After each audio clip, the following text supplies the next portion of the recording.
Hollywood gaytheist, the Angry Gay Pope. I take donations to fight the cult of Scientology at patreon.com/angrygaypope. Come on, you guys. The Truth Patrol is here. You're not selling anything. You're just wasting your young lives. Wasting your young lives on the boulevard. Little whores for L. Ron Hubbard. There's no time.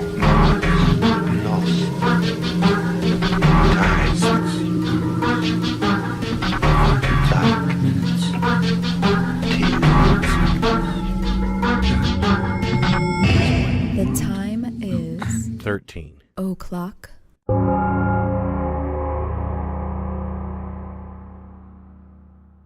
Hey everybody, it's episode 80, kind of a special edition. Yeah, we've already recorded this one actually. Yes. We're just recording the intro right now. It was a good show.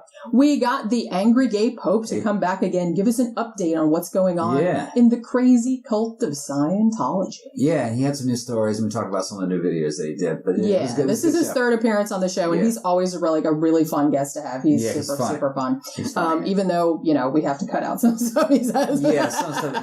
He goes wild, He's the AGP. But he's AGP. That's how he rolls. What he does.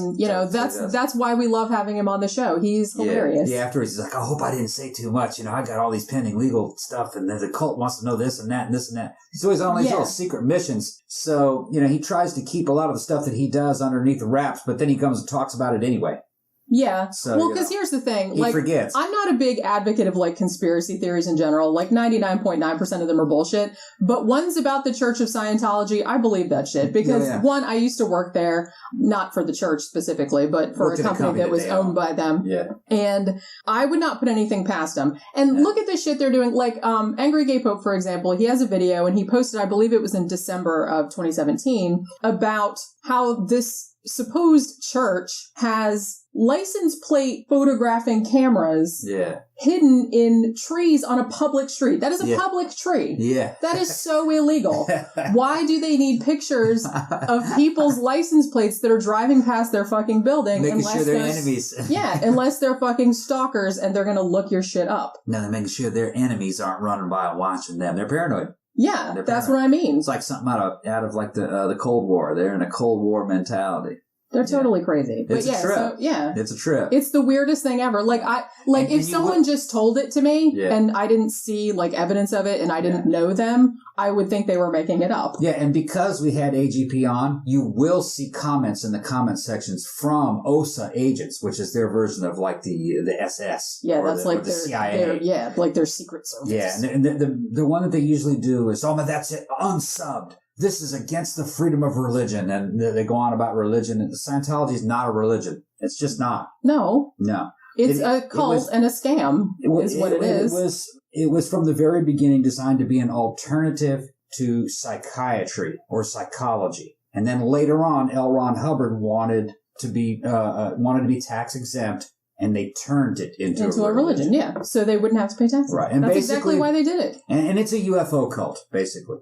A brainwashing, Marxist-style UFO cult. It's like something out of North Korea. But in a weird way, ultra-capitalist and corporatist. Yeah, because all of their jargon is very corporatist sounding. Yeah. And like I said, I read enough of L. Ron Hubbard's shit when I worked for this stupid company in Clearwater. I don't know. That dude is extremely insane. Corporate, very generic, very super mundane. They think they're Jedis. Basically. They have magic powers. Yeah, they call OT powers, which is like powers of the mind. ESP, telekinesis, everything that a Jedi could do, even total control over the space-time continuum. They believe all that. Although they'll deny it. Tom Cruise can totally time travel. Yeah. Everyone knows that. Yeah, they will deny this, but in their OT material, which has all been published, you can see exactly as they go up through the OT levels of what they're trying to do. Yeah, they're total nutcases. Yeah, and you have to pay money to go up through the level, which is actually... That was something that Aleister Crowley tried to do with the Golden Dawn. Yeah. Is to make it similar kind of thing. Yeah, you pay to move up in occult levels. And there's some crossover between Aleister Crowley and L. Ron Hubbard. L. Ron Hubbard was inspired by Crowley. Well, also pyramid schemes. Pyramid schemes and things like that. So it is not a religion. When they get in the comment section and start crying about, freedom of religion and the right to religion, it is not a religion. Well, and the other thing that annoys me about those kind of comments is just because you have freedom of religion doesn't mean other people can't criticize you.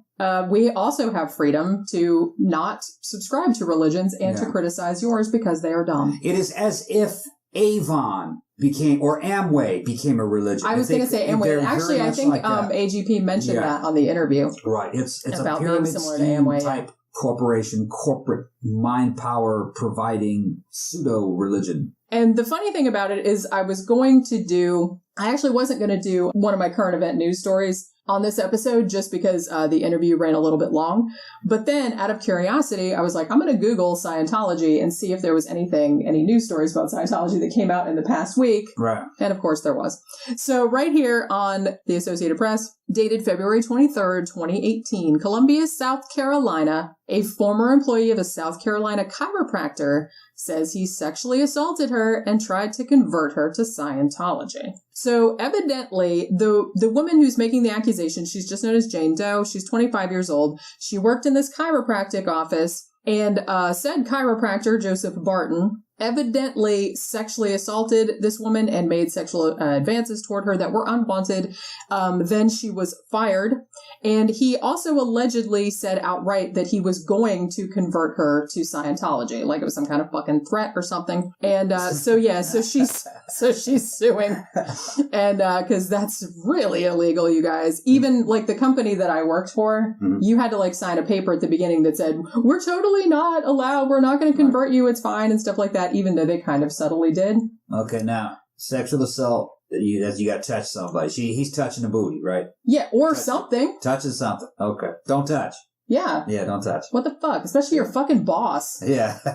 You know what I mean? Because they have the power to fire you, and then you have no money. I know. So that's shitty. Not only is he a chiropractor, which 90% of those are fucking woo-meisters anyway. Like, let me crack your back and I'll solve all your fucking asthma and all that shit. Yeah, although I do admit, when I was in high school, I went to one, man, and that dude popped my back. That shit felt good, man. Well, yeah, that's what I mean. If that's all they're doing, is they're popping your back and stuff, and that's all they're claiming, I don't have a problem with that. That's all he's claiming. That's just like physical therapy. There's nothing wrong with that. I'm just talking about the ones that are all into this, I'm aligning your chakras and all that other crap. No. And most of them this will cure your cancer. Right. It's like, and it seems like a lot of them have gone like that. So I don't know if this douche is like one of those, this alleged douche, sorry. But, he's a Scientologist. He's got to be at least partially a douche. But yeah, so this alleged douche, not only is he a chiropractor, he's probably some fucking mystical whatever. Yeah, what's that thing with the Chinese people that you smell stuff? What's that called? Oh, they have where you smell stuff? Yeah, it's aromatherapy? Like, something like, I think that's what it's called. It's showing up in these dead malls. These Chinese go in there and they do things to you, and it's supposed to help your chi.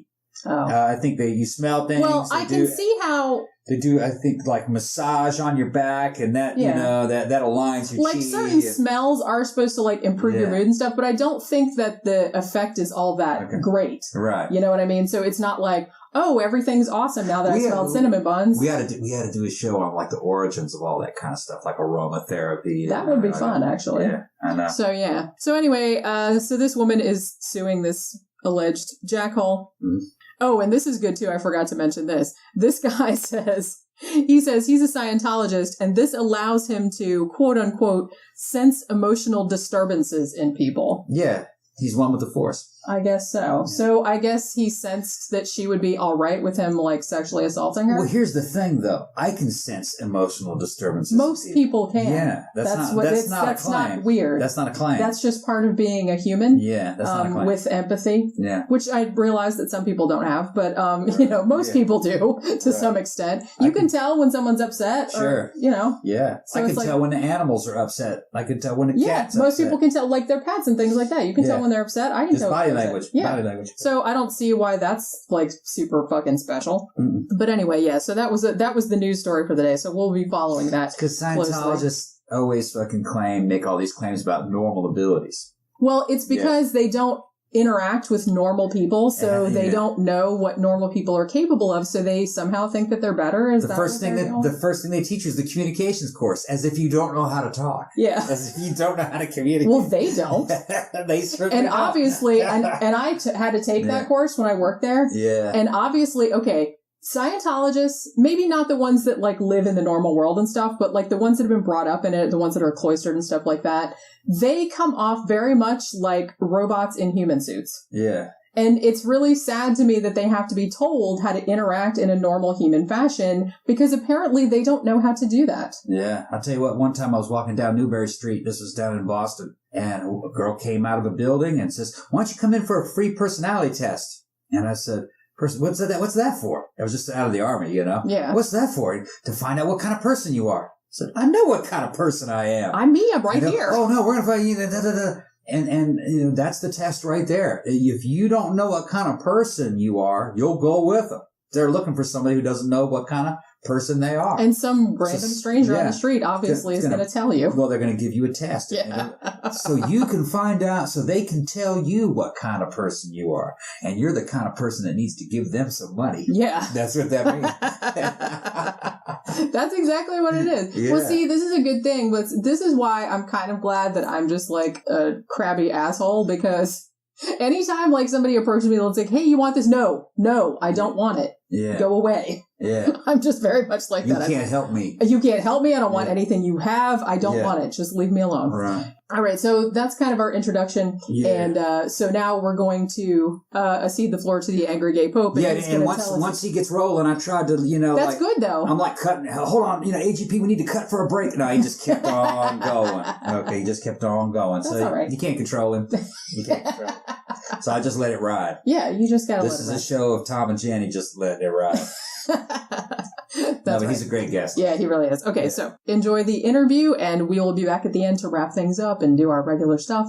And so here it is. Who we have with us right now is, of course, the world famous AGP, also known as the Angry Gay Pope. And just to give the audience, in case you're not a regular listener, to give you a little bit of background on who AGP is. AGP is a member of Anonymous. He's, I guess you could say, he's one of the main members in a small crack team of special operatives that go and harass the hell out of a cult called Scientology. Yes. And as a member of Anonymous, I get many benefits. Like, I can say, I wrote Beowulf. Now we know. AGP. How I met AGP is I actually met AGP online. He's got an awesome channel called The Angry Gay Pope. Actually, it's called Surviving Scientology. No, The End of Scientology. The End of multiple channels, yeah. It's called YouTube/The End of Scientology because they took away my Angry Gay Pope YouTube channel years ago. You can go to angrygaypope.com and get a link, or go to YouTube and just Google. You just search Angry Gay Pope and videos will show up. Yeah, and this channel that he has is absolutely mesmerizing. It's just hours and hours and hours of entertainment and education about this cult. And which also makes them weaker. It entertains, it educates, and it enturbulates them. Exactly. And it makes them weaker because you get to see them doing what they do. And what they do is fucking weird. Yeah. It is really circular conversation. It's not someone sitting on a couch with a tripod years later, tears streaming down their face, explaining something to Leah Remini or Karen Della Carriere or some other ex. It's like what they're doing right now. Yeah, and he's got them all in good playlists. Like he has funny videos in a playlist, scary videos in a playlist, just zany shit, educational stuff. So this is like one of my favorite YouTube channels. Oh, yeah. Thanks so much. Right here. And I get a fraction of the views of someone like PewDiePie or the Paul brothers, who I loathe. If I see them on the street, they'll just get such a mouthful. The most popular things on YouTube are popular with 10-year-old boys. Exactly. And, they make all this money. But I don't go around in Japan taking videos of dead bodies and then not knowing how to deal with it the way those people do. Yeah. Well, what I would do is I would just put Angry Gay Pope's channel on and just let it play all day long. And I could sit there and just watch it go from one video to the next. And what happens is that on YouTube, you watch one video of something and then boom, the screen dissolves at the end into a Brady Bunch list of other things you can click on. The more you click on my videos, the more, just by the nature of YouTube, it funnels you back into more of my videos. Yeah. And people will leave it on binge watching. They tell me they binge watch, and this is videos about screaming, yelling, people being beaten, people sitting in a chair bursting into tears over their incarcerations. It's like, I would never think that this was something you could binge watch. But I've had fans come up to me in person and say, like, I sit there every night in bed and watch your videos. And his wife says, I just roll over and don't watch, but I listen the whole time. Yeah. And We've done the same thing. We've done the same thing. Yeah, and one of the weird side effects is that the AGP has actually made celebrities out of like cult members and cult guards. Yeah. And, you know, guys like... It's like what Hogan's Heroes did with Sergeant Schultz. Exactly. Lovable Sergeant Schultz at the death camp. Yeah. And you know, like Frank Paolo. Yes. His videos are awesome, and just, you know, some I've got a new one that has a biography of Odo in it called Odo versus the Internet. Yeah. And my patrons at patreon.com/angrygaypopers have been seeing for a while. But it'll be real good. Odo's wife is a fox. Really? Wow. Oh, okay. Yeah, he's being funny. I think you called Odo toilet seat face. No, that's Roy. That's Roy. Oh, that was Roy. Oh, okay. And his face does not actually look like a toilet seat. It's just that when I see his face, I feel like it either looks like a piece of shit or I want to poop on it. Oh, yeah. And then, of course, it goes into the other direction, too. On the opposite end of the spectrum would be the ever-handsome Mr. Angel. Tell us about Angel.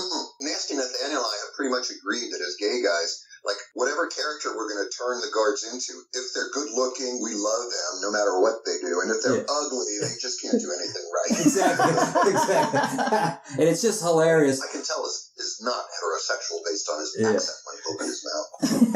And it's hilarious because Angel's like this young Latin guy, you know, and he's very good looking, he's very handsome, he looks like an actor. And he'll probably from a rich family, too. They get gorgeous kids from rich families, and then they use them as ridiculous slaves who are punished in absurd ways if they violate silly rules. Yeah, and he'll be standing outside some kind of, you know, Scientology org with his chest out and his chin held high in the air.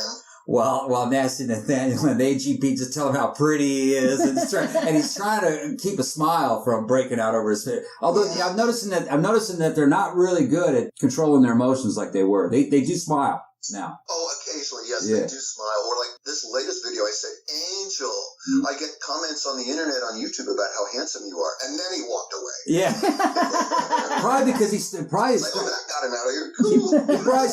He probably started blushing. I've noticed that the Scientologists are becoming more and more Latin, more and more South American. What's going on? You're just probably seeing what you want to see because I'm not there every day recording who goes in and out, and you're just seeing a random sampling. Okay. But the real deal is numerically Russia and Eastern Europe. Really? Okay. Oh, the economy of Russia stinks. We want to come to America and live in Florida or Hollywood, and they get them over here, and then they take away their green cards and passports and stuff, so they can't leave. They come on a religious visa. So down in Clearwater, where they own that town, and they have a lot of Scientologists come in for counseling. It's like the Mecca of Scientology, and I've heard that's really infested with like Eastern Europeans and Russians, because there's just not a lot of anti-Scientology material on the internet in their languages, and so they can manage to still suck the bottom of the barrel out of someplace. Right. Yeah, I guess so. Make beds in their hotel rooms. Religiously make this bed to make the world a better place. So you know what I mean? So they basically enslave them. Yeah, and they tell them all these stories about it'll be paradise in America. And then they get here and they're in an even more totalitarian state than the Putin people have got them in. Right. Wow. Yeah, it seems like I said, if there's not a lot of information about Scientology over there, it seems like a really easy thing, especially people that are kind of desperate or poor over there, for them to just say, "Oh, you can come over here and live in this beautiful." They're very good at nationalizing each different country with a marketing scheme, and they just take out one Lego that's written in German and replace it with another Lego block that's written in Ukrainian, and then the whole Lego sculpture goes into action. Yeah, that does seem to be something they're. That does seem to be something they're kind of good at. Yeah. Now you posted a video a couple weeks back of Rent-A-Skank. Who the hell was Rent-A-Skank? So we're going to talk about a fight that we're going to talk in a little while, not right now, so stay tuned. Okay, all right. Eventually we're going to get to this fight that cop block protesters had with cult guard Alexei. Okay. And they were arrested, basically, and the cops were on the church's side. And so this group of cock-block protesters swung into action immediately, and they had a protest really quickly. And we all went there. And so when the church, who listens to our emails and listens to our cell phones, reads our emails, reads our cell phone call records, they didn't have enough time to rent proper people to like randomly walk by and be offended at us. Oh, okay. So they had to rush and buy these like quick skanks who are local Hollywood hangabout ne'er-do-wells. Okay. You know, probably have some kind of crazy drug problems or whatever. Mm-hmm. And they paid these people to sit there on the bench when we all arrived. And one of them, which I call the rent-a-skank, she gets on there, their faces, and like Nasty McCaniel shot the video, and like I'm so glad he did. His camera's better than mine, and the camera pulled a focus from like 6 inches away, and you can see her fucking nose hairs. I mean, her nose hairs. I should not say things like that. No, it's okay. It's okay. It's an old... And she's like in his face and clearly like pro Scientology for no reason, and she has like piercings and stuff, which Scientologists never have. They're very like the Mormons, very clean cut looking. You rarely see Scientologists with tattoos or piercings, and then you know that they're probably paid off to be like guards somewhere or whatever, someone just standing there. And she had some sort of relationship with the guys on the bench. The guys on the bench were all paid off too, but they were surrounded by protesters. And if you watch the video, you can point out the guy on the bike is like a cop guard, bike guard, and he brought a change of outfit. He's so used to dicking with the police. I mean, so used to interbulating the police. Yeah. And so this rent-a-skank just gets in his face and babbles and is weird, and then she runs over and lifts up her top, and then like she runs around the corner, she's about to leave, and like she runs into me, and like someone says, "It's the angry gay pope in his native environment." You actually see me from a third-person perspective instead of like seeing what I see. Yeah. And she said some like really stupid stuff there, and then I like followed her across the street, just like blasting her for being what she is, a paid off skank. And that's not on camera. I didn't bring a camera. Yeah. But it's a very funny, weird video that is like, you can't make it up department, you know? Yeah. If someone said that Donald Trump's going to be president and other things, you'd never believe it, because reality is always more interesting than something that's constructed, unless it's the movie Star Wars, which is a deeply religious documentary.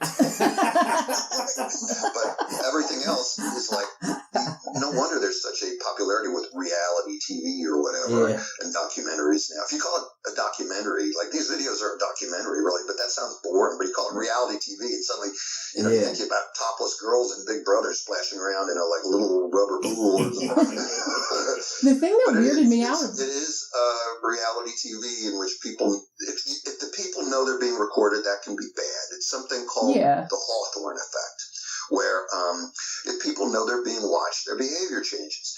So I keep my camera just dangling around my tummy, which is like, I'm so tall, like pretty much right in people's faces, and you get them looking slightly off camera, behaving normally. So it is a reality TV. But now there's another kind of reality TV, like the movie Pumping Iron, where everybody knows they're being recorded. So Arnold plays the bad guy, Arnold Schwarzenegger plays the bad guy, and Lou Ferrigno plays the good guy. And like you get the audience to get engaged in something that is really boring, like who's going to win a beauty contest with the biggest oversized muscles, you know what I mean? That's a different kind of reality TV. This is what I do, is kind of a mixture, in which sometimes I don't want people to know they're being recorded, like in the Inglewood Ideal Org, the Pasadena Ideal Org, the Scientology Beverly Hills Mission, things like that. It's like hiding in plain sight, this R2-D2 HAL 9000, robot from the movie 2001: A Space Odyssey, watching them. But I'm acting like C-3PO, so they don't notice that I'm a C-3PO R2-D2 hybrid, and my navel is like this big eyeball that's going to stare at them for all eternity, for as long as YouTube exists. Yeah. Eyeball navel. I noticed you have some new material centered around Inglewood, the Inglewood org, and that's a very different org. Is that the org? I mean, that is a black org. They own two locations in Inglewood. The Inglewood Ideal Org, which is their large meeting house for Scientology, or the Inglewood Community Center, which is a theater. The main part is like a theater room surrounded by all the other services that Scientology can offer. And Eric Garcetti, the mayor, and the chief of police went there for a major deal in which the Crips and the Bloods, or like major Inglewood gangs, like buried the hatchet. Okay. Now, it had something to do with Nation of Islam, too, didn't it? Yes, the Nation of Islam is a black supremacist cult run by the leader Louis Farrakhan. It's actually a hate group because the Nation of Islam is a hate group masquerading as a religion. It's not Islam. Right. The Westboro Baptist Church, they're not Baptists. You know, ISIS is not Muslims, and Scientology is not science. It's not even ology, really. But the Nation of Islam and the Church of Scientology have joined together to make this hate group Oreo cookie, where the Oreo colors are flipped, and the white part is on the outside, and it's got this black chocolatey middle. Okay. And something tells me the internet is destroying the Nation of Islam like it's destroying the Mormons and the Scientologists. So Louis Farrakhan is this Jew-hating black supremacist who has said things in the past like they called Jews, you know, Goldstein and Rubenstein because they're always stealing our rubies. It's like, Okay. They're like, citation needed. He means Smith in like German. It's like, so it's Goldsmith. So wow, you're criticizing the Jews for being jewelers. Yeah. Yeah. And he made a major split in his cult, and this is a cult where women dress up like goofy black nuns. Okay. When you see some of their big videos, it's scary when you see this auditorium in Detroit just full of people. There's one video where they have Scientologists in one area, and he says things about, you know, all white people are mentally ill. But white guy L. Ron Hubbard, he believed that there are suppressive persons who are, you know, blah, blah, blah. Yeah. And like he spouts off Scientology because they paid him to. Right. So this split the Nation of Islam in half, apparently. And like people said, like, what are you doing? We're trying to be a dignified religion thing here, and you're like dealing with these social outcasts, the Church of Scientology, whose reputation is radioactively muddy. Yeah. You know, and they left. Now we have Louis Farrakhan's group, the Nation of Islam, partnering with the Church of Scientology, and you'll have Nation of Islam speakers there and stuff like that, and they advertise things like probably few people go to. But the Church of Scientology partnered with them to promote two of the church's lovely properties in Inglewood, and they're just gorgeous buildings. Empty, but they look fantastic. It's really a shame whenever I see any of their ideal orgs and they're not being used because, you know, they don't get a lot of people in there. Yeah. But you see the inside and they're just beautiful. Like the architecture is beautiful. Right. I'm like, look at all of that wasted space and that wasted... Money and space, yeah. The architecture firms that work for them make a lot of money off buildings that are never used, and there's like an infinite budget. So for once, these architects aren't building some beige suburban mall, and I work with architects to help them maintain and build those malls and stuff. But I know how, you know, just painting a mall can cost $150,000. Oh yeah, definitely. The labor and the paints today can't have poisonous stuff in them that makes them look great. So they cost more. And yet when these architecture firms do a gig with the Church of Scientology, there's like no expense spared. And like it would be a great thing to put on the architecture firm's website if they could just hide the Scientology logo. Yeah. Now, does the church also own these the companies that do this work? Is that a way of filtering the money back into their own pockets? They do some of it themselves, but they tend to screw things up a lot, and they will do stuff like put giant air conditioners in the top of a building upside down and then put the roof on. Yeah. Whoops. Well, each one is the size of a railroad car, and it's upside down, and you roofed it in. Oh, man. Yeah, I saw a new video that Nathaniel put up about the Inglewood org, and he got into a big camera fight with a black guy that came out. He was dressed as a Scientologist. I don't know if he was a Scientologist. He was one of the workers there, one of the body routers. Okay, now... They're probably for next to nothing. Now, was he actually Nation of Islam dressed as Scientology, or is it now the same thing? No, he was certainly a Scientologist. Okay. Or I don't know where they come from, but he acted like Step and Fetch, like, yo, you'd be a real funny person, you crazy Scientology hater. I mean, yeah.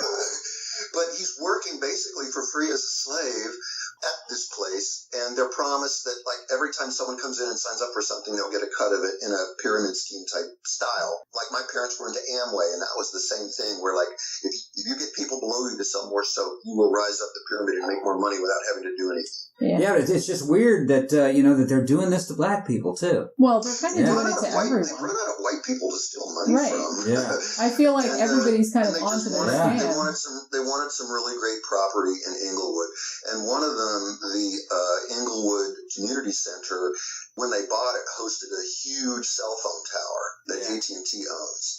So the steeple, what became the building in Inglewood is a beautiful sort of a community theater, open space where like jazz bands might have played, once upon a time. It has a steeple-like thing on top that's not a steeple. It's not a church. It just says, hey, this is a public music place or whatever. Here we are. But it has cell phone towers on it. And so the church bought that, and there's this big cage in the back full of AT&T equipment, complete with like battery backups and stuff that, AT&T is paying them money every month just to use that building as a vast cell phone tower. And that means the church can probably use their sneaky people to go in there and screw with the system and get into AT&T's network to do whatever. I don't know, but they could. Oh, yeah. I didn't even think about that. Do things like spy on people who are using cell phones in an area, or get into AT&T's network and spy on protesters who have accounts with AT&T. Because they definitely do that, don't they? Oh, that's what they live for. It's weird. Whenever we post a show about you, we get 3 or 4 comments about this is against the freedom of religion and blah blah blah blah blah. This is terrible. I'm subbed. This is watching. Yeah, I'm canceling my subscription with 13 o'clock. And they're like, we don't know you. It's like, okay, bye. Bye. Yeah. When scumbag PewDiePie announced that he was an atheist, he lost 150,000 YouTube subscribers. Oh, God. And I'm like, I wish I had 150,000 views on a video. Yeah. Right? I was like, shit, man. I did get recently a massive spike in views on this video I have of Ozzy Osbourne, who's hilarious, giving a singer from Greece, what's her name? Olivia Newton-John? Yeah, Olivia Newton-John. Yeah. Yeah, giving her a hard time over her bull. So basically, she's a lesbian. Okay. And she's in a basically arranged marriage with this guy she calls Amazon John. And my husband, Amazon John, goes to the Amazon because we have an open marriage. And he just collects all this wonderful stuff and these berries and things. We made this drink out of it. And Ozzy Osbourne just mocks her for it. And she says, it even looks like the Amazon. Yeah, muddy. I didn't hear anything about this. Yeah. It got, in one day, it got so many views, a single person would have to spend a year watching this 2-minute video over and over again. So that was really amazing. I finally for some reason, someone on Reddit posted something and it spilled over and I got all these views. Damn. Which is great. It screws up my analytics because of a temporary spike in things. Views or view length. Suddenly my view length, which is the most important thing, went down because the video is only 2 minutes long. Right, yeah. It's weird. I could also tell that it wasn't a standard Angry Gay Pope video because it got very few comments. Yeah. And my videos get fewer views, but they get many comments. So there's people that are engaged and want to say something. And YouTube, I think, takes that into account. They must. That, like 1 million people watching a video and then just going away that's not as engaging as to keep you on YouTube typing something where you can see more ads and keep you there instead of Facebook or somewhere else. So I could tell that even though I don't get the massive views as someone like PewDiePie, I get the audience involvement. And I always try and respond to interesting comments. Yeah. Hey, tell everybody about Happy Smurf, man. Happy Smurf died. So Happy Smurf, a.k.a. Gary Scarf, was a longtime Scientologist. He was born Mormon and he died last year. So I did a video bringing that up. He was born a Mormon, and then he became a Scientologist, and then he went into OSA, the secret police, and he worked for Kendrick Moxon, their evil lawyer, and a bunch.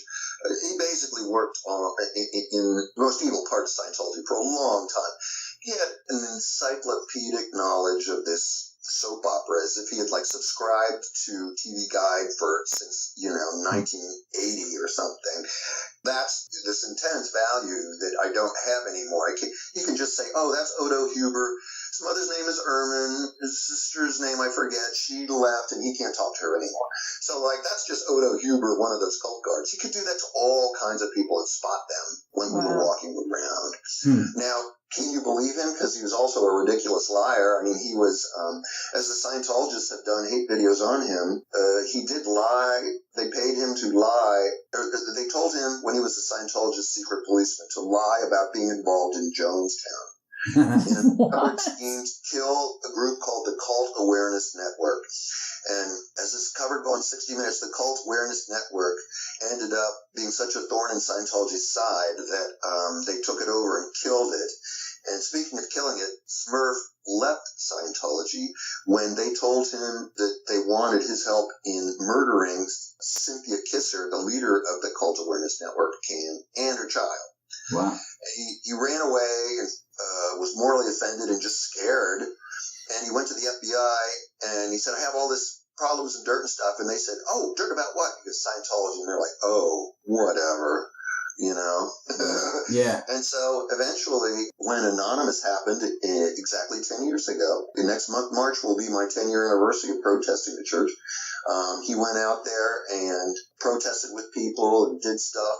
And he made me, at this point we met, he made me very educated, but he also made me want to scream because he would be nice to me in person and then go online and just be venomous. And like attacking everyone from all sides and playing all sides against each other and always rejecting being helped. Just a very isolating thing. And he was HIV positive and gay, so you multiply being gay times Mormon and Scientology, that's a fucked up existence, which is milking your insecurities in order to use you. Right. Yeah. Eventually, he just could not lose weight. He wouldn't lose weight, and he had to lose weight to have a gastric, to have a bypass thing. Meanwhile, his HIV, I don't know how well he was handling that, because I'm HIV positive, and because of that screw up, I can get free medical care, and it's paid for by the state. And, you know, you pay the copay when you go to the doctor, and otherwise it's like socialized medicine, rewarding me for this Latino guy who fucked me in a sex club one time. Oh. Is that not stupid? Shit happens, what man. Kind of an idiotic shit happens. system do we have in this Alice in Wonderland through the Looking Glass world where you have to screw up in order to have your medical care totally taken care of, and I have no symptoms of the disease that killed millions? Yeah. Yeah, I heard it's not the death sentence it used to be. Smurf could have taken advantage of it. I could have helped him or whatever, but no, he would not take advantage of it. And I wanted to help him with his videos because he did not know how to copy videos from his camera into his computer and save them. So he would upload things to YouTube, and that was the only copy, and then he'd erase the chip and record more. Damn. So he got into this thing where, well, first of all, I lost my video channel in 2008 because YouTube was so picky about it and was listening to Scientology too much. They don't do that anymore. Now I could almost do anything and not get a demerit. They just take it down. Right. But at the time, I lost my YouTube channel in 2008 by not doing anything that really violated YouTube. The church pressured them to take my channel down. So now my YouTube channel isn't YouTube/Angry Gay Pope, it's YouTube/The End of Scientology. And Smurf made things worse because he actually did violate YouTube's terms of service by going to cult legal people, Kendrick Moxon's house, and shooting his house and saying this is his house, and shooting the house of some of their other lawyers and stuff. And YouTube took his videos down, which caused a third demerit, which caused him to lose the whole channel. And guess what? All those videos he did Gone. were only stored there. So yeah, it wasn't the church that did it. I mean, he screwed up. Yeah. Yeah, but, you know, you just posted a really good one that he did a couple weeks back with him and Frank Paolo trying to ask him. Frank talking about. Yeah, that's a classic HIV. one. Yeah, that HIV is like, why are you on this? Why are you on this? Yeah, I'm going to encourage the audience to go on your channel and go watch that video because that's just classic Scientologist behavior. Just constantly asking the same question over and over and over. It's literally like some kind kind of a religious inquisition. When I was around them all the time, I felt like I was just going to go mental. I was like, I have to get away from you people. Yeah. You're driving me up the fucking so wall. You worked at was it a chiropractor's? Where were you working? It was a publishing company. Publishing company that was run by Scientology. Would they repeat themselves a lot? Yeah. And they were just like relentless in their questioning. They knew I wasn't a Scientologist, and there were other people that worked there that weren't Scientologists, I think. But, after I was there for a while, I was kind of like, I trust no one kind of thing. Exactly. It went like that. But they were just, they were dumb as shit. They didn't know anything about anything. A lot of them were teenagers. I mean, they were like cloistered in a bubble world. Yeah. So who's the vice president? Yeah, it was stuff like that. Like you'd say, you'd make some cultural reference or some history reference that everybody knows, and they would just look at you like a deer in the headlights, like they had no idea what the fuck you were talking about. Yeah, like you might have mentioned Joseph McCarthy, and they're like, what? Yeah, if he wasn't mentioned in an L. Ron Hubbard book, I don't know who that is. Yeah, basically that's what it was like. And they were just, I don't know, there was just something so weird and robotic about that. Yeah, and anybody in the audience that does not know who Scientology, who they are, they're very dangerous. I mean, they were the only... They don't control much, but the parts they do control, like Hollywood Boulevard or Clearwater, Florida, or East Grinstead, England, they are a big hassle. And they penetrated the FBI. I think it was the only cult that was able to do that. Now, I think they were more dangerous in the past than they are now. I think they're in a weakened state, but a cornered animal can be very dangerous. Yeah. Yes, a cornered animal. That's where you get into the Jonestown thing. Right. People killing themselves and then killing, a California politician from Washington. But that's one of the things the FBI fears. And then you get things like the David Koresh, Waco, Texas mess. And then on the anniversary of that, someone blew up the Alfred P. Murrah building in Oklahoma City, which was a government building. So they don't want to, the government in part is afraid of them, and yet they're really weak. In a lot of ways, they're only going to hurt themselves. So if David Miscavige wants to have a shootout with himself in Riverside, that's fine. Just don't do it here in L.A. Yeah. It's a bad cult of, I guess to say, weak people masquerading as excellent people. And even they're like playground bullies. It's tough until you kick him, and then he runs away. And you have to be a certain way in order to really join Scientology. I'd question your sanity if you were to join Scientology. No one does that anymore, but people are born into it. Yeah, if you're born into it. And I sympathize with people that were born into it, and that's all they know. If you join later, then you're a dumb fuck, and that's on you. Right. Exactly. All right, I guess this is a good time to take a break, so we will be back in just a minute.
And we're back, and here is the second half of the interview with the Angry Gay Pope. So now, speaking of kicking butt and stuff, let's talk about the cop block protesters getting in a fight with cult guard Alexei on Hollywood Boulevard. Okay. That I don't post yet, but I will later this month when it's legally good. So what happened was that two of these cop block protesters, these are people who go to anything from a library to a Coast Guard station to a police station to a post office and just poke their cameras at them and do what the Scientologists call a loud investigation. It means like, we are watching you, just to see what happens, because you're constitutionally allowed to do that, just like the people are allowed to chase Paris Hilton or other celebrities with a camera on the public street. Things can get bad when the people you're watching have an overreaction. They've had a big reaction from Scientology, these cop block protesters have. They've had a big reaction from the federal prison downtown, where the guards there acted like Scientologists and were throwing water on protesters out the windows. Like, are you nuts? And these are federal employees. Yeah. The scene is Hollywood Boulevard in the Hollywood Guarantee Building, which is Scientology's most evil building. It's like their Pentagon, where all the evil lawyers work. And right across the street is where all the designers that work with all the architecture firms to build their real estate scheme work. So it's a super important place. And Alexei, this Russian cult guard, remember I told you they love Russians? Yeah. He's a Russian cult guard. He's been there since at least 2008. Probably much beyond that. But in the video, the cop block protesters who are named California Guardian and Ohio Guardian, one of these guys came all the way from Cincinnati, my hometown, to protest them, and then gets arrested. I said, don't do that. That's why I don't go to Clearwater. California Guardian is like this frumpy Quaker-looking Jewish guy. So he's going to play the bad guy in this story. And then an Ohio Guardian from my hometown is this straight, super handsome guy. So he's going to play the good guy. No, I'm kidding. So like, they're both in Alexei's face. Or they shine their camera in his face. And I'm like, oh, don't do that, because it makes him a victim and it's playing into their hands. And then Alexei pulls out his industrial strength $150 mega flashlight and blasts them in the face. Then they start tussling, and Alexei gets his flashlight taken away. Then they all go running into the street and start chop-sockeying each other. And, like, the police arrive, and their Ohio Guardian throws the flashlight in the trash, and Alexei retrieves it. So it wasn't stolen. Police arrive and are totally one-sided, of course, and then arrest them. And Alexei is taken to a nearby hospital and has his brain scanned. He has like a scuff mark on his face. He has a scratch on his face. But they take him to a hospital and have his brain scanned. They're like, did they actually find something inside? And like, I'm going to publish all the evidence and stuff like that in court. Moxon, the evil lawyer, was there last time with Alexei, who was in full security guard uniform. I wasn't there at that one, but I was at other court meetings with him. And this can be devastatingly expensive to some of them. Ohio Guardian has to pay for a plane flight out here every time just to go to a court meeting, that the result of which might be a continuance, where you're going to have to just do this again. We haven't done anything. You know, a continuance means continue the case to the next date when everyone can get together and talk about it. And so it's very expensive just to show up there. And then there's the expense of the lawyer, too. And they are not religious leaders like I am. My lawyer works for me. He's a pro bono vexatious litigant, which means he works for free and he loves to sue people too much. It's the perfect combination. So I'm like, well, man, it's from heaven, says the angry gay pope. They're in court with the cop block lawyer lady. Her husband is a paralegal, and he was the heavyset guy on the bicycle in the Skank video. Yeah. Oh, right. He was the one who had an outfit change. He actually did. I'm like, wow, you're like Cher. You do a like costume change in the middle of this thing. It's not a bicycle the whole time just to throw people off. He was like a Scientologist have bike guards, and he was like the bike guard of Anonymous. These guys are in court, and Moxon shows up and cracks eventually. And Moxon has contacted their lawyer. They have a court date later this month. After that, I'll release the video. But Moxon, the church's legal authority, he's not their most powerful lawyer. He's in some ways sometimes just a glorified paralegal, but he's been with them a million years. He knows where all the bodies are buried. He's very important. Wikipedia page. He was on 60 Minutes, and he is usually put in charge of dealing with Anonymous or the internet protesters like that. So now they don't have Anonymous. They have cop block guys who don't care about holding signs or having masks or making a party out of it. They just care about staring at you.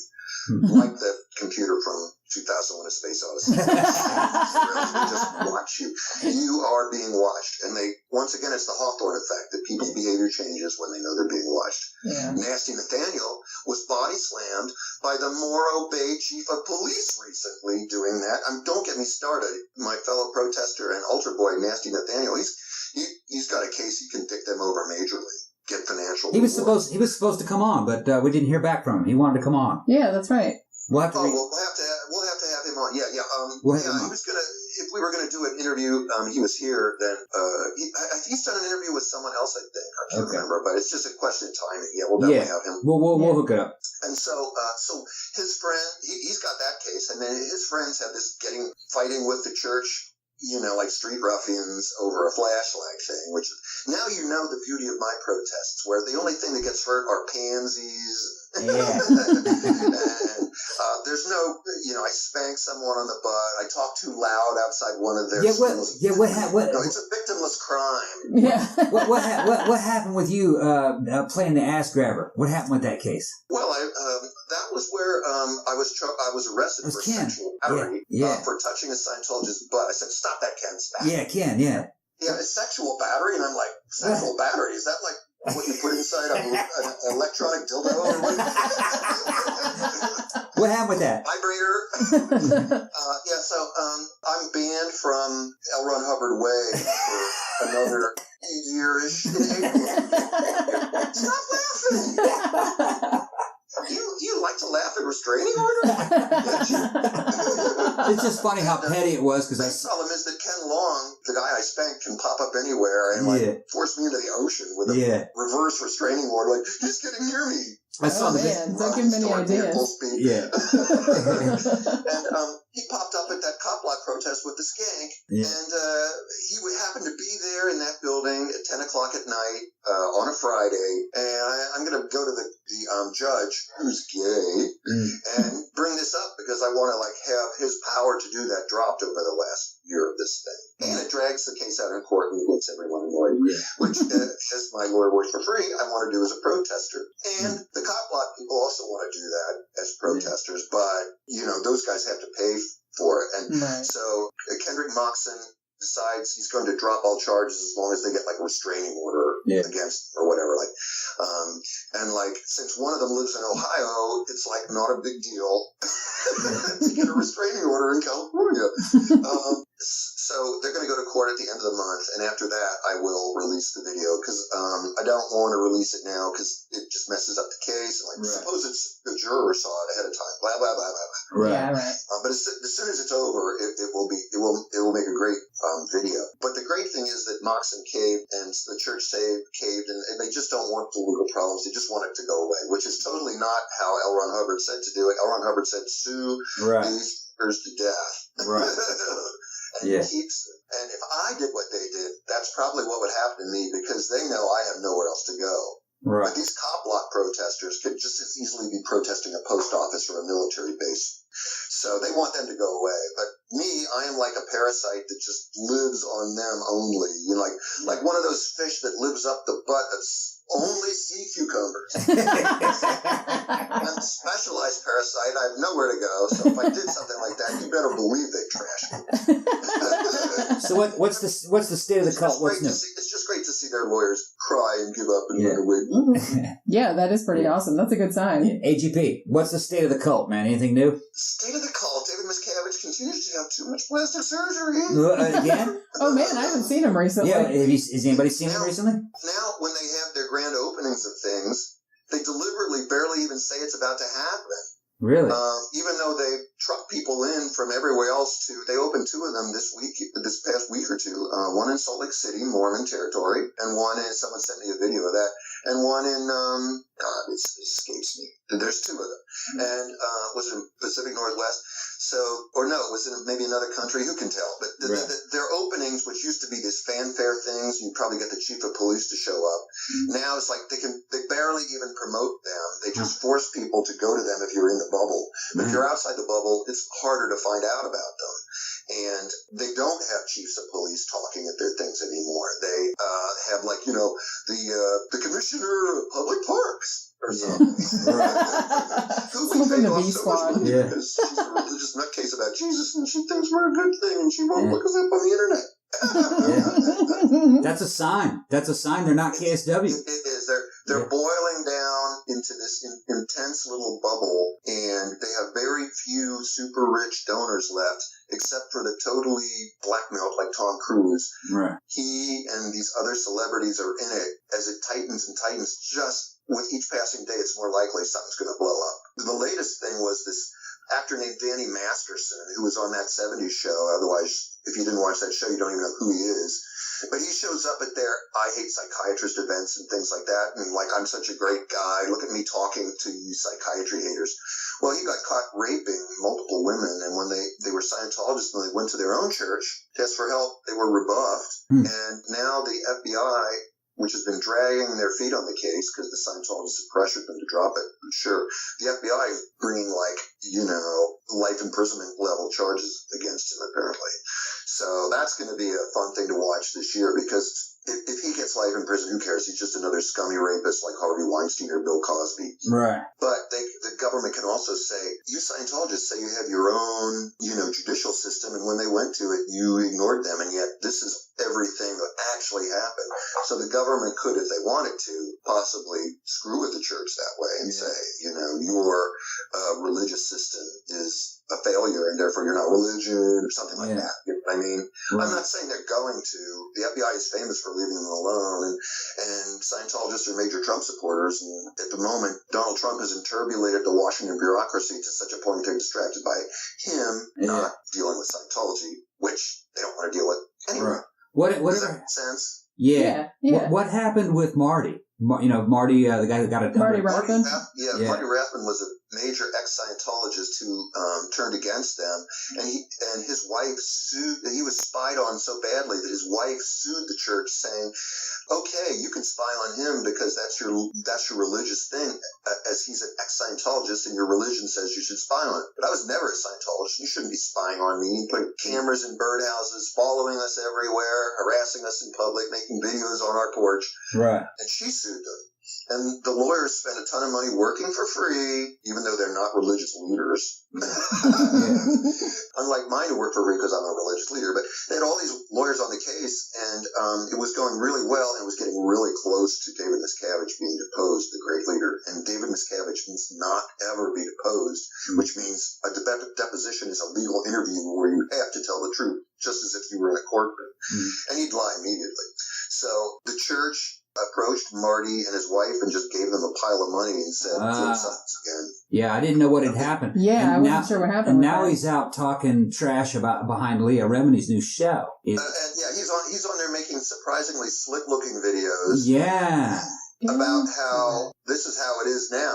But he left up all those other videos where he's saying, this is how it is now, and it's different. You know what I mean? Yeah, so he's left them all up, and so he's like Smurf. He's flip-flopping again. Smurf would flip-flop all sides. Well, I'd imagine if you pay a guy enough money, he's going to flop. Smurf didn't get money, whereas, obviously, the Rathbuns have been paid off to shut up, and then they left their lawyers in the lurch and said, all that work you did for free, we don't care, we're not going to pay you. And the lawyers have thought about suing them, because you don't want to make lawyers mad who are working for you for free. Right.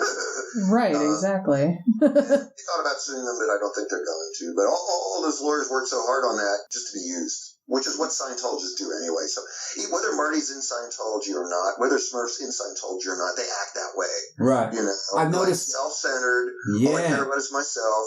All that matters is the moment. Yeah, don't take this the wrong way, because I know that you know a lot of ex-Scientologists. I've been following... Yes, and I enjoy working with them. Yes. But they're a handful. They are all shattered inside. Leah Remini admitted it on her show. Yeah. They're all shattered inside. Yeah. If you follow them long enough online and see what they say and you watch them, they don't make any goddamn sense. A lot of them. I think it messes them up. It messes them up, I think, long term. If you're in Scientology for 10 years, it's going to take 10 years to be out of it, to be unbrainwashed. Who was it? Jenna Miscavige Hill, who wrote a book about being the niece of the great I read leader. that. She said it took me a couple of years to stop asking people if I could turn the lights on or off. She was one of the slaves born into it. So if you're in it for 30 years, you're not going to live long enough to be completely unbrainwashed. Right. Yeah, I do definitely feel like even the ones that have the chance, Marty Rathbun was in, and even ones that have been out for a while, the longer they're in, the more messed up they seem. Exactly. And it's hard to work with them. They have trouble working on a team. You would probably know this best, having worked with them in an office environment. Yeah.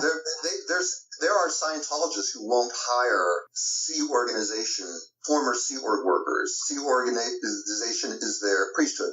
And I read in one of the books, Jenna Miscavige Hill's book, she said, I was working for this place and they didn't want to hire me because the Scientologist there said, we don't hire Sea Org workers because they're all so screwed up. You know what I mean? So he just admits his own religion has screwed up priests and priestesses. I can't say I'm any different. I was born in a Catholic orphanage, and look what those people did with their child rape. Ugh. Yeah, pretty much. I mean, I was only in that thing for the first 30 days of my life, but some nun at that Ohio orphanage, St. Joseph's Infant Home, she could have diddled my dinky. That's what happened to you. You find rape to be funny, honey. Think here, bitch. So what else is going on? What else do you have on the docket? Well, upcoming is that the Internet versus Odo Huber. Yeah. Which is Odo's biofilm. A biofilm is not some sort of organic slime. I have a biographical presentation of Odo, and Tony Ortega put up a thing that I'm going to use, and I printed out pictures from Tony Ortega's blog and show them to him of his family when they were still together and happy. And he reacts in true Scientology's fashion by acting like a robot. Damn. And I put the paper on the ground, and then Angel comes out later, grabs the paper, and throws it in the garbage. Damn. I tell you what. So also I have this video called The Wash that I haven't finished for a long time with Nasty Nathaniel, my altar boy, going to Golden Era Productions, and they meet two police officers who have pretty nice things to say about Scientology. And so it's kind of a video game battle debate. Which one is right? The frumpy protesters or the sexy cops? Well, they actually both have their points, and so the video ends up is a wash. There's no winner, but it's raining. And it's very rare to see rain in Riverside or this place. It's all green and beautiful. And it's raining the whole time. And the cop's shirt gets wet. I don't know if you can see his nipples through it because he's wearing a bulletproof vest. But anyway, it's a wash. And they actually visit an area of Gold Base that got washed out because it's such a dangerous place to be with floods, earthquakes, landslides, liquefaction, and even the water. The Scientologists polluted their own water with their own sewage system. They're so stupid. Good job, Scientologists. But the fact that there's this washed out area, it's washing down rain, and in this debate between the cops and the protesters, they're both right and they're both wrong, so it's a wash. And then Nasty Nathaniel goes to the Panda Express down the road, and two police cars follow them the entire time and sit in the parking lot watching them. Damn. And then after that, let's see, I just finished the stuff from the day before the Christmas parade. I don't know if I'm going to do anything from the Christmas parade. I put the good parts of that up in pieces. But then there's some Guy Fawkes tape from November that I'm going to put out. I'm slow to be editing these things because it just drives me crazy having to do this. Yeah. My views are low for each video, and yet over time they're fine. But it's really annoying to say, I don't know, have my coworker punched in the face and it only gets 2,000 views, and it was the Morro Bay chief of police who did it. I mean, now Nasty Nathaniel, those cop block people, they get big views. He gets 20,000 views in a day because there's a much bigger audience for people who know what cops are and don't like them, or want to see cops interpolated. Of course, everybody else's videos aren't Hollywood style, and mine are Hollywood style, so they have more of an evergreen quality. Yeah. Well, you did that for a living. You're a pro, right? Yes. And now I won a second Emmy Award because Leah Remini's show won an Emmy Award. So my first Emmy Award was animating Steven Spielberg and Tom Hanks's HBO series, The Pacific, a mini-series that discussed the lives of our nation's veterans during World War II. But that was a really boring thing I couldn't stand working on. Yeah. And Tom Hanks' production company didn't pay their bills on time to my boss. Tom Hanks always seemed like such a nice guy. It was so boring. All I did was take high definition objects from video games and up-res them to movie quality. Yeah. And then the whole production pipeline demanded that all the images be like this aqua color. So you're going to animate everything in this weird aqua color. So when it comes out the other end, it's going to look like 1940s Kodachrome. Yeah. You know? It seems like every movie nowadays is like blue or orange. The Nazi flag looks like it would have looked purple or whatever. Right. Yeah. And then the show had problems on its first episode, and it's chronological, so you can't like move the episodes around. So they had to stop everything to redo the first episode. So the special effects supervisor had time to go after every shot and just rearrange each glowing bullet, called tracer fire. Yeah. And every time you do that, my boss loses money because I have to go back and subtly fix something that's not broken. So the Emmy Award is great. It's kind of a career achievement. But for what I hated the project. I just hated it. Like, when will this go away? And like, then while I'm analyzing it, like I'm watching a stuntman's head fake explode, and it doesn't mean anything to me. But then I looked online at a chart of Japanese battleships, and I thought, boy, they sure had a lot of battleships. And then I realized, wait, that's a chart of the classes of battleships. So every name on there is maybe 100 ships. And I thought, they did that in 1920? I mean, how many Japanese children starved to death because they were building up a war machine that exploded eventually? Like, I wanted to cry. the stuntman's head blowing up in fake jello, nothing. But when I saw this chart, I cried. Get me out of this project. Yeah, I know that feeling. The second Emmy now is I have a certificate for that one. I don't get a certificate for the Leah Remini show, but it won an Emmy also. And my contribution to that was like pictures of the concentration camps and spiked fences and things that no one else has. And if they had taken my stuff out of it, you would have lost like 1% of the image time. But that was the percent when David Miscavige's father was talking about the concentration camp he's in. And then they cut to my photograph, which has been a thorn in David Miscavige's side since 2009. And he knows where it came from. And, you know, I think he might have watched the show. Yeah. Oh, you know he did. Well, because his dad's in it. You know? Yeah. And otherwise, the show would have been, they couldn't even afford reenactments. And so otherwise, the show is very heartfelt talking heads on a tripod. Yeah. So I'm really glad to have contributed that kind of dynamic stuff that, like, you know, Leah Remini spreads David Miscavige's legs apart, and I just get to kick him in the balls as his father narrates. It's funny that you mentioned. Lovely image. It's funny that you mentioned the concentration camps and everything. Scientology has these secret bases, and one of them is out in the middle of the desert, and it's got guards. New Mexico. Yeah, and evidently guys that have worked there have gone crazy and blown their own heads off. There's a bunch of tablets of L. Ron Hubbard's writings in a silo. There are vaults for when World War III happens. And people like Bruce will be taken to these utopias to stay safe. And for any of our listeners that don't really know what Scientology is, it's kind of like a 1950s sci-fi mind control UFO cult that has elements of an apocalyptic 1950s end of the world cult also. Yes. So they're prepared for they have one of their main tomes is called All About Radiation. Yeah. What? It's like something out of the video game Fallout. Because L. Ron Hubbard is a nuclear physicist, don't you know? But here's the weird. He had an interest in it, let's say. Yeah. But at the time when he founded it, people were very scared of that kind of thing. So it makes sense that he would have written about that. And since everything he writes is perfect, then it's canonical that All About Radiation is like one of the greatest books in all of Scientology, even though half of it is a biography of L. Ron Hubbard, because who the fuck wants to listen to him talk about, I don't know, neutrons or whatever. I tried to read part of it. It's mostly about mind control. It has nothing to, his sentences don't make sense. It makes you car sick. It makes you car sick. I had to read a bunch of Where's the stuff. science? Is there like a neutrino in this anywhere? Yeah. I had to read a bunch of stuff when I worked at that place, and it's like, his writing is atrocious. Yeah. What's weird is that there's a lot of parallels between Scientology and Juche, which is the philosophy that drives North Korea. They're both totalitarian states.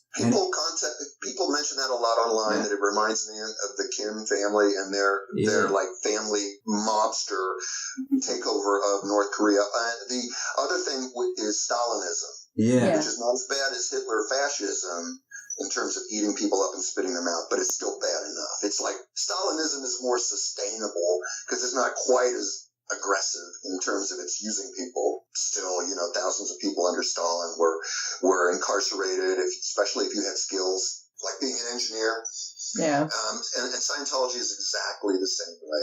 It all runs on hate and guilt, and if you're born into it, how can you escape? Yeah, it just messes people up so much. I really have a lot of admiration for people that escape. Yeah. Because how would you even conceive of it after being raised under such a system? And nothing that's weird about these totalitarian systems that are constantly in this kind of apocalyptic defensive stance. Right. There's always a threat to our existence, which we have to deal with now. Exactly. Yeah. And what's weird is that if the apocalypse did actually happen, North Korea and Scientology probably would survive. Everybody else would probably die. Oh God! Don't say that. So depressing. Because those systems are just almost like trilobites. They're so primitive and so simple that they tend to be able to put up. They're already collapsed. You can't collapse North Korea any more than it already is. True. That's a good point. Their power, but you can't. Wow, we're going to cut off their power. They don't have any. They don't have power. Yeah, it's like they're already but they do have a giant tunnel that Kim Il-jung can run down into to protect himself. Exactly. From anything. Exactly. They're bomb-proof because there's nothing to destroy. Yeah. That kind of stuff. True that. Well, this has been such a great discussion. The time always flies. I know, right? Yeah. You're always welcome back. Yeah. And I'm going to definitely, of course, promote this the minute it's done. Awesome. Oh, yeah. Yes. This will actually probably go up on Tuesday. It'll be up on Tuesday. Yeah, I'll put it up on Tuesday. I will let Osa know. Okay. Yeah. Oh, I'm sure we'll hear from him. We always hear from him. Stalkers. Yeah. They'll want to listen to the part where I'm talking about legal stuff in case I can say something stupid to get these cop block protesters in trouble or say something stupid to get myself in trouble over these restraining orders. Well, there have been 6 of them, Yeah. We can always boil it down to groups. There were 6. We can always send you. Fortunately, my lawyer took the many dozens of individual charges and merged them all into one class action. Well, we can always send you an edited copy so you can check it if you want. And if there's anything you find, that's great. And then we can go ahead and send you a file. Judy does such a great job with her on-air visuals. Oh, thanks. She's gotten better. And I was telling her that people are saying about do a documentary, and I'm like, I don't need to. I have the voiceover and her bass edit from the first interview that I can insert videos, or if I don't like what she put up or it stays up too long because she had an incredibly long amount of time to film, I can enhance that and we could put it into Film Fest. So that would be awesome. So you still do. What nice about a film festival is it's not like YouTube where I'm totally concerned with the length of time people watch something. It varies between 4 to 8 minutes on my videos because you can watch anything or do anything on the internet or with a computer. You can actually put it down and go for a walk outside. Don't do that. But the film festival environment, people pay to not be disturbed and turn off their phones and sit and look at the screen. Yeah, it's definitely a much better environment for that type of thing. So do you still do any contracts? So if somebody needed some animation done, do you still do I was recently working on the show Jane the Virgin, animating an episode that highlighted literacy where I animated books coming out of the wall and they have magical sparkles that flutter around. Jane the Virgin girl is in a flashback where she learns the importance of reading, especially Latina writers, or something like that. Right. I mean, I've worked on more TV shows than I've watched. Yeah, well. So all I know is that the Jane the Virgin character, her boyfriend, is this incredible hot muscle man on the show. And I brought home background plates just to masturbate over. Oh! You heard it here first. So I did a shot where they kiss in a window and the window's open and petals blow in and flutter around. So the Jane the Virgin show is a deliberately fun show that's not trying to be realistic. So something goofy can happen and it's all in quotes kind of thing. Yeah, we'll have to look that up. I haven't seen any episode of that. So how could somebody contact you if they wanted to do a project with you? Okay, you could just go to angrygaypope.com and click on email me or something like that. It's right there on angrygaypope.com. Yeah. And how's Patreon doing for you? I have between $300 and $400 in patronage a month, which is good. It's slowly building, but I need to get more involved in things like promoting myself with you guys and other stuff. And I was thinking of I live right off the Sunset Strip. It's the coolest place in the world. I mean, I could play the Grand Theft Auto video game and it's a virtual version of my own liquor store. And right up the street is the comedy store where people like Richard Pryor and Robin Williams and others got their start in the 70s, and it's been going strong ever since. I might as well go there and just kind of snoop around, attend some shows, and then possibly go up on open mic night or whatever after talking to the people there. And I also want to meet Joe Rogan there because he's had some ex-Scientologists on his show. I want to say thank you so much for doing that. Put me on your show. Yeah. There you go. You know what else I can see you doing, AGP? I could really see you coming out with a dead mall channel where you go out and try to find the dead malls and defunct businesses, and you do a whole video show of how a company would rise into existence and now fall. Look, here I am in their mall peeing on the floor. Yeah. Like, there's a guy named Dan Bell that does it. He does a great one about dead malls. Yeah, we've gotten like really obsessed with I that kind of work stuff. I work with an architect, and I help them maintain malls and design new malls, which is very funny. But like the malls that this company that I work for has are like functional, but there's a lot of malls, especially enclosed around the country, that are failed. Yeah. Going to the internet, or people just don't want to go to that particular mall. Right. Because there's way too many of them. So they overmalled? Is that the problem? They overmauled. Yeah. I can't believe somebody made that up. They've been badly mauled. Right. Yeah. Like what a bear does in a retail environment. Okay, well, is there anything else that you wanted to tell us before you sign off? Before you sign off. The most important thing is I will not say anything bad about Donald Trump, because you're right. I should not be partisan on this. Do not be partisan on this issue. We need to focus on the cult. That is that red-haired, fake university, giant building with his name on it guy. Okay. All right, AGP, it's good to hear from you, bro. End of Comline. End of Comline. To LRH. To LRH. That was a fun show. That was AGP in his true form. And please, if you'd like to support his cause, trying to get rid of Scientology, enturbulating the Scientologists, trying to get people to leave, trying to discourage new people from joining. Yeah, I think he's been pretty effective in doing, at least in that area. The whole idea is just to put awareness of what awareness out there to what Scientology is and what it will probably do to you. Yeah. Don't get involved with that. Yeah. The people who are born into it are unlucky enough. If you ask me, only a lunatic would join that group. Yeah. And you'd have to be a rich lunatic. Yeah. Anyway, because they just want your money. And honestly, the worst, who I feel the worst for is people who were born into it and didn't have a choice. Yeah. And I really have to say, and I think I said this during the interview, but like I really admire people who were raised in it, like Jenna Miscavige Hill, who was actually the niece of the big bad in Scientology, like who runs the whole thing. And she actually got the fuck out of there and wrote a book about her experiences, and it's horrifying. Yeah. So, I really admire that she had the stones to do that, and all the people that have gotten out that have been in there for such a long time. Yeah, that cult will never go away. It won't go away by force. What will happen is it's just going to become unpopular. It'll kind of lay low and slowly just kind of shrink. Yeah, which is already happening. That's already happening. So Scientologists are kind of delusional. Well, they'll hunt down enemies. Oh, they're destroying the church. They're destroying the church. Man, the church is already destroyed.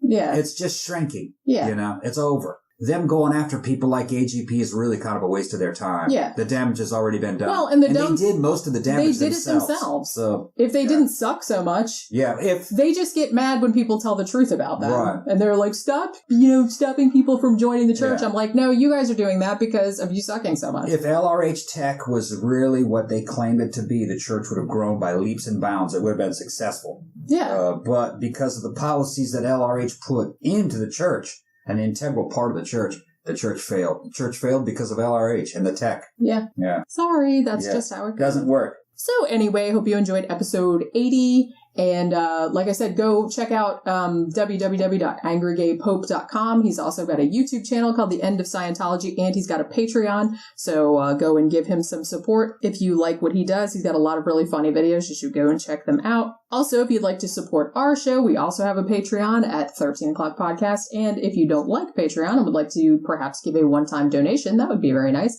You could go to our blog, which is 13o'clockpodcast.wordpress.com, and there is a link in the sidebar to a Patreon account. Also, remember to check out our Zazzle store, which is zazzle.com/13o'clock, and we have some various t-shirts on there that you can purchase if you'd like to advertise the show. That would be cool, and they have cool designs on them, too. Oh, and check out our latest movie review, which was The Black Hole from 1979, the only PG-rated Disney movie up until that time. So that'll do it for this week's episode. See you next Tuesday. Bye. Thank you for listening. I write just for you, but others hearing this may find things they would argue.